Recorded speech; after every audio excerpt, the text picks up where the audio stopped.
Pasok ka, tol.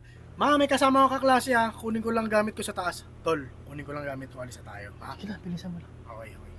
Hello, pasensya ka na ha. Madumi yung bahay. Kamusta naman grades nyo? Okay naman po. Medyo mahirap po pero kinakaya naman po natin. Oy, salamat nga pala sa alaga mo sa anak ko ha. Matigas lang talaga ulo minsan yan. Ilan po na ba kayo? Magkakilala po. Yeah. Okay lang yan, huwag ka mahiya. Naintindihan ko kayo, pero tanggap ko yan si Jerome, bata pa lang. Naintindihan ko naman, nahihiya kayo, pero lahat ng nangyayari sa inyo ni Jerome, kinikwento niya sa akin yan. Ganun siya ka-open sa akin. Kaya walang masama doon, di ba? Basta nagmamahalan kayo. Ano nga ulit pangalan mo? Ikaw yung lagi niya kinikwento sa akin, di ba? Na masaya siya pagkasama Peter niya. po. Peter? Ay, hindi ba ikaw yung boyfriend niya, si Randy? Akala ko ikaw si Randy, yung lagi niyang kinikwento sa Randy? akin. Oo. Ay, Diyos ko po, pasensya na ha. Ako ba yan, nakwento ko. Akala ko kasi ikaw yung kinikwento niya sa akin palagi.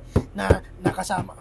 Ay, anak! Alis na kami. Ay, anak, akala ko ito si Randy. Ha? Ano ba Eh, kasi akala ko siya si ano eh. Mama naman eh. Sabi mo ako lang. Hindi mo ito muna.